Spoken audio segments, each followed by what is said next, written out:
সুসমাচারের কেন্দ্রীয়তা। মথির লেখা সুসমাচার অধ্যয়নে স্বাগতম।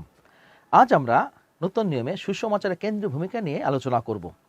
নূতন নিয়মের বইগুলিকে 4টি শিরোনামের অধীনে শ্রেণীবদ্ধ করা হয়েছে। প্রথমত, আপনি 4টি সুসমাচার পাবেন যা যিশুর জীবন, মৃত্যু এবং পুনরুত্থান থেকে যত্ন সহকারে গড়া গল্পগুলির মাধ্যমে যীশু খ্রিস্টের সুসমাচার প্রচার করে। দ্বিতীয়ত, আপনি প্রেরিত পুস্তক পাবেন যা লুকের সুসমাচারে যীশু খ্রিস্টের সুসমাচারের প্রচারের গল্পের ধারাবাহিকতায় যিশুর শিষ্যদের উপরে পবিত্র আত্মার শক্তি প্রদানের মাধ্যমে জেরুসালেম থেকে রোমে এর বিস্তারের ব্যাপারে বলে। তৃতীয়ত, পত্রাবলী মানে চিঠি। এগুলোকে দুটি উপশ্রেণীতে বিভক্ত করা যেতে পারে: পৌলের পত্র এবং সাধারণ পত্র। পৌলের পত্রগুলো সেই চিঠি যা প্রেরিত পৌল নির্দিষ্ট কোনো ব্যক্তি বা মণ্ডলীকে লিখেছিলেন।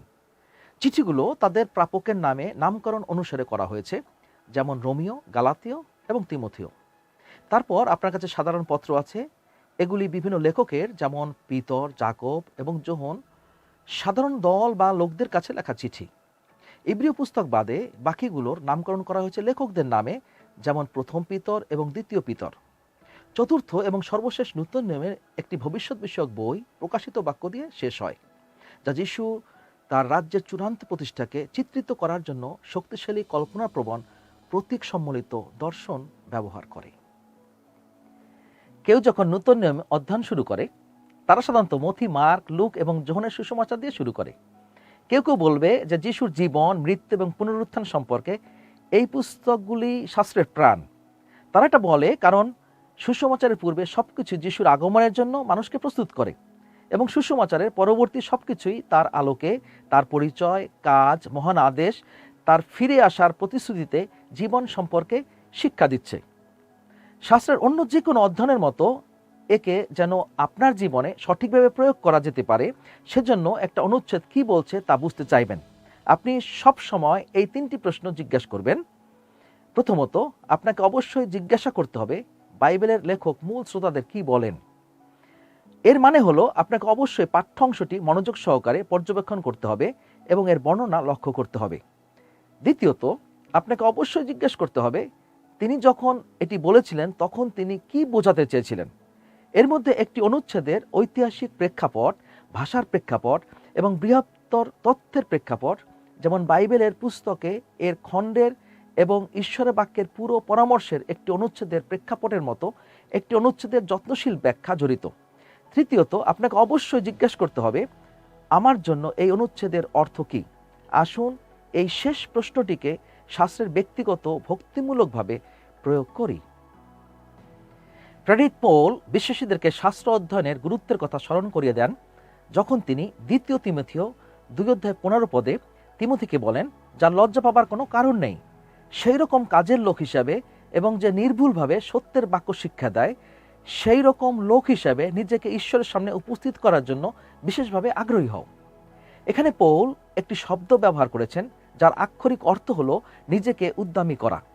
আমরা জানি যে লোকদেরকে উদ্যমী করতে হবে, কঠোর পরিশ্রম করতে এবং গুরুত্বপূর্ণ কাজগুলিতে দক্ষতা অর্জন করতে হবে এবং মূল্যবান দক্ষতাগুলি আয়ত্ত করতে হবে।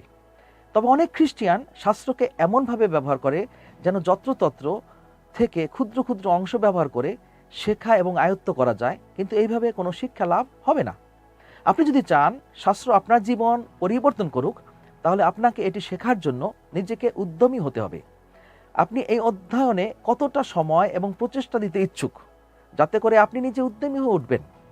এছাড়াও আপনার এই অধ্যয়নের মধ্য দিয়ে ঈশ্বরকে ব্যক্তিগতভাবে আপনার সঙ্গে কথা বলার জন্য পুস্তকগুলি পড়তে হবে। প্রেরিত পৌল 2 তিমোথেও 2:2 লিখেছেন, অনেক সাক্ষীর সামনে আমার মুখে যেসব শিক্ষার কথা তুমি শুনেছ, সেই শিক্ষা ধরে রাখার জন্য তুমি তা এমন সব বিশ্বস্ত লোকদের দাও যাদের অন্যদের শিক্ষা দেবার যোগ্যতা আছে। এখানে পৌল অন্যদেরকে শিক্ষা দিতে শেখার লক্ষ্য নিয়ে শাস্ত্র অধ্যয়ন করতে বিশ্বাসীদেরকে শিক্ষা দিয়েছেন।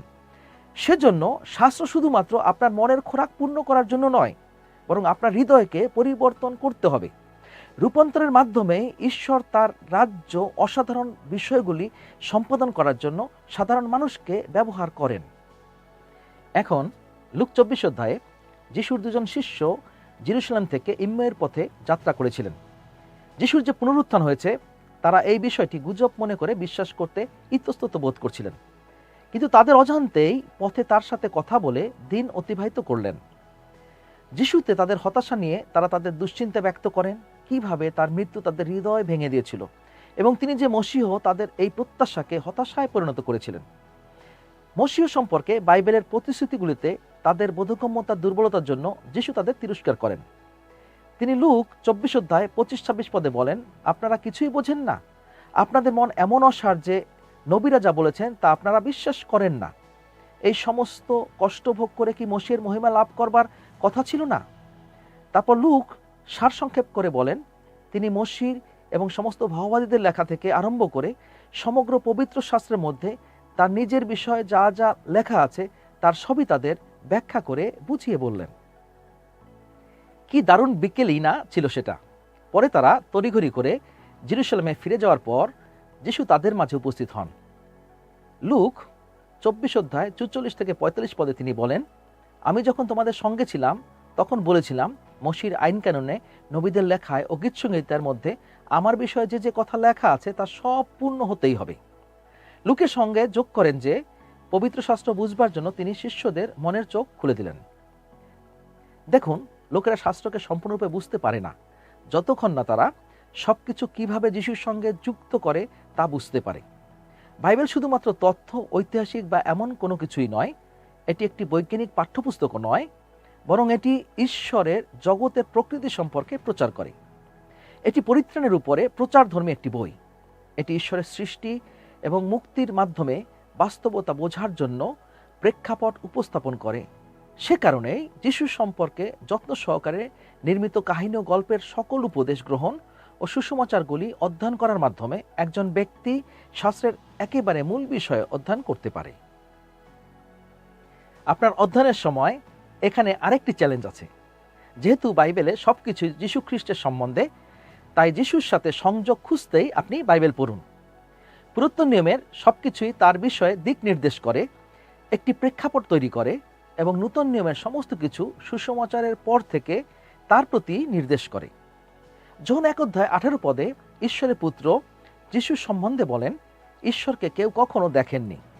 তার সঙ্গে থাকা সেই একমাত্র পুত্র, যিনি নিজেই ঈশ্বর, তিনিই তাকে প্রকাশ করেছেন। যিশু তার মানবরূপে জন্মলাভে ঈশ্বরের উপস্থিতি থেকে ঈশ্বরের সত্যকে বের করে এনেছিলেন। তিনি চেয়েছিলেন যেন মানুষ তা বুঝতে পারে।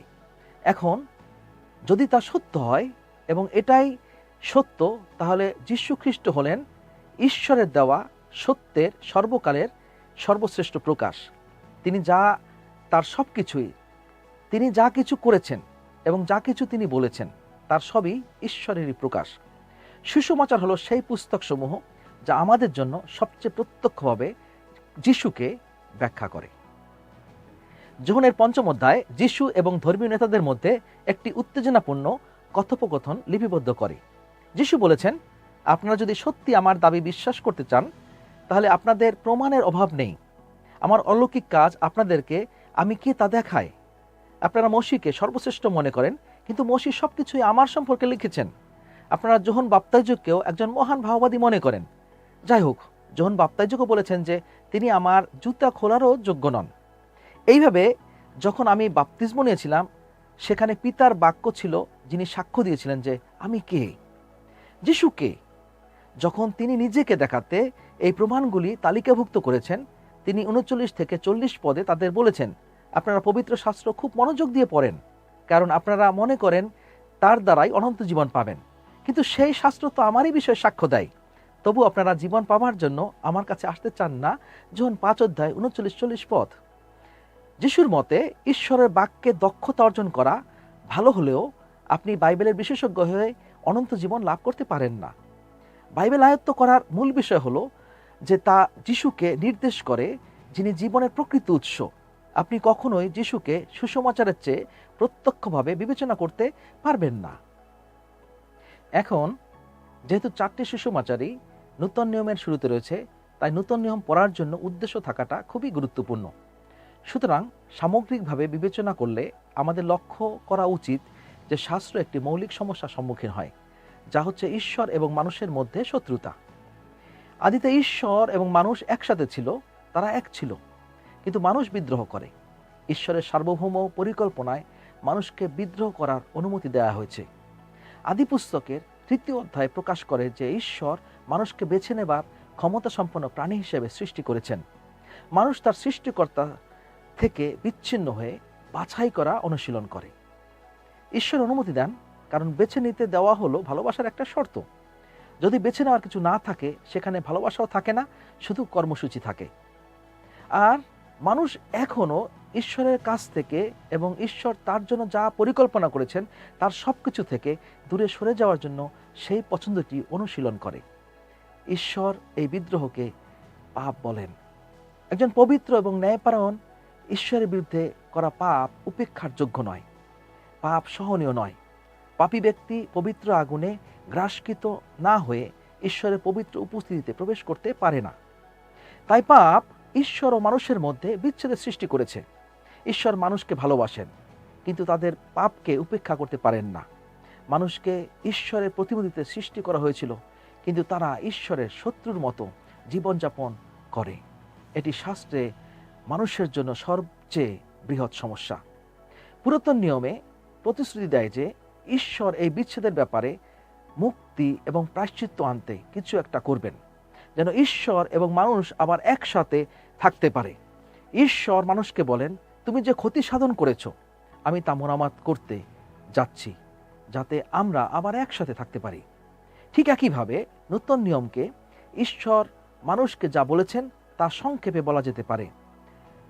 যখন আমি তোমাদেরকে বলবো যে আমি তোমাদের মধ্যে বিচ্ছেদের ব্যাপারে কিছু একটা করছি, তখন কি তুমি আমাকে বিশ্বাস করবে? ঈশ্বর যিশু খ্রিস্টের মধ্যে দিয়ে একজন মানুষ হয়ে এসেছিলেন এবং ক্রুশে তার মৃত্যু যারা তাদের পাপের জন্য অনুতপ্ত হয় এবং তার উপর বিশ্বাস করে তাদের জন্য পরিত্রাণের আশা ক্রয় করেছে। এই ব্যাপারে যিশু বললেন, যাও এবং সকলকে এই সুখবর জানাও যে আমাদের পাপ থেকে পরিত্রাণ পাওয়া যায়। তাদের বলো, অনুতাপ করো এবং সুসমাচারে বিশ্বাস করো এবং যিশুর সাথে বাধ্যতায় চলো। মথি, মার্ক, লুক এবং যোহন এই 4টি সুসমাচারকে সুসমাচার বলা হয়, কারণ সুসমাচার শব্দের অর্থ সুখবর। বাইবেলের প্রেক্ষাপটে এর অর্থ যুদ্ধক্ষেত্র থেকে সুখবর লাভ। এটি যখন ইব্রিয় লোকেরা তাদের শত্রুদের উপর বিজয় লাভ করত, তখন আশেপাশের শহরগুলি থেকে প্রচারিত বার্তাকে প্রতিনিধিত্ব করে। এটি ভাওবাদীদের দ্বারা পৃথিবীতে তার শত্রুদের উপর ঈশ্বরের চূড়ান্ত বিজয়ের ঘোষণার কথা বলার জন্য ব্যবহৃত হয়, যখন তিনি তার লোকদের মধ্যে তার রাজ্য প্রতিষ্ঠা করেন। নতুন নিয়মে সুসমাচার মানুষের আত্মার জন্য যুদ্ধে পাপ এবং মৃত্যুর বিরুদ্ধে খ্রিস্টের বিজয়েরও কথা বলে। পুরো পুরাতন নিয়ম জুড়ে আপনি ঈশ্বরের ভাওবাদী এবং সাধুদের বলতে শুনবেন, আমি জানি এটা ঘটতে যাচ্ছে। ঈশ্বর যখন বলেন তিনি আমাদের মুক্ত করবেন, তখন আমি তাকে বিশ্বাস করি। আমি শুধু আশা করি যদি এমন একজনকে কোথাও পাবো যিনি আমাকে ঈশ্বরের সাথে পুনর্মিলিত করতে এসেছেন জানতাম। নতুন নিয়মে আমরা শুনি যে আন্দ্রের মতো লোক তার ভাই শিমন পিতরকে খুঁজতে যায় এবং বলে, আমরা মসিহের খোঁজ পেয়েছি। আপনি পড়বেন কিভাবে যিশু সমরিয়াতে একটি কূপের কাছে দাঁড়িয়েছিলেন, যখন একজন স্ত্রীলোক তাকে বলেছেন, আমি জানি একদিন মসিহ আসবেন এবং তিনি সবকিছু ঠিক করবেন। এবং আপনি শুনবেন যিশু তাকে বলছেন, আমি যিনি তোমার কাছে কথা বলছে তিনি আমি মসিহ। তাহলে আজকে পাঠে আমরা কি শিখলাম?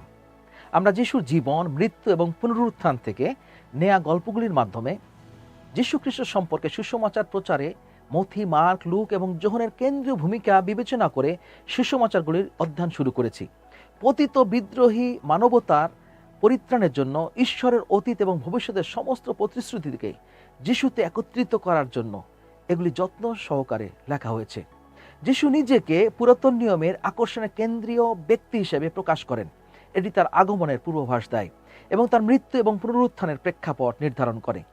তিনি মানুষের পাপের প্রায়শ্চিত্ত করার মধ্য দিয়ে এবং মানব জাতিকে তাদের সৃষ্টিকর্তার সামনে অনুশোচনা, বিশ্বাস ও বাধ্যতায় আহ্বান জানিয়ে ঈশ্বর এবং মানুষের মধ্যে ভগ্ন সম্পর্ককে সুস্থ করেন। নতুন নিয়মের বাকি অংশে যিশু হলেন কেন্দ্রীয় ব্যক্তিত্ব, যেন তার সংখ্যায় ক্রমবর্ধমান শিষ্যদের সুসমাজ প্রচারের মাধ্যমে জাতিদের মধ্যে তার রাজ্য প্রতিষ্ঠা করেন, যাদেরকে সারা বিশ্বে যিশুর সাক্ষী হতে বলা হয়েছে। প্রেরিত পুস্তকে যখন আরও বেশি সংখ্যক লোক যিশুর সম্বন্ধে সুসমাচার শুনে এবং তাতে সাড়া দেয়, তখন এই রাজ্যটি প্রসারিত হয়। এটি মণ্ডলী এবং অন্যান্য ব্যক্তিদের কাছে লেখা অনেক পত্রেও প্রত্যক্ষ করা হয়েছে। ঈশ্বর তাদেরকে যেমন হবার জন্য সৃষ্টি করেছেন, যিশু তাদেরকে যা হবার জন্য আহ্বান করেছেন এবং পবিত্র আত্মা তাদের যা হতে সাহায্য করেছেন, সেই রূপ মানুষ হওয়ার জন্য লড়েছেন। প্রকাশিত বাক্য জগতে যিশুর চূড়ান্ত বিজয়ের একটি ভবিষ্যৎ দর্শন দিয়ে একটি নূতন সৃষ্টিতে মানুষের মধ্যে ঈশ্বরের রাজ্যের সম্পূর্ণ অভিব্যক্তি দিয়ে শেষ করে। আপনি যখন অধ্যয়ন করছেন, প্রথমে নিজেকে জিজ্ঞেস করতে হবে লেখক তার মূল শ্রোতাদের কি বলছেন, দ্বিতীয়ত তিনি যা বলছেন তা দিয়ে তিনি কি বোঝাতে চেয়েছেন, এবং তৃতীয়ত আমার জীবনের জন্য এর অর্থ কি।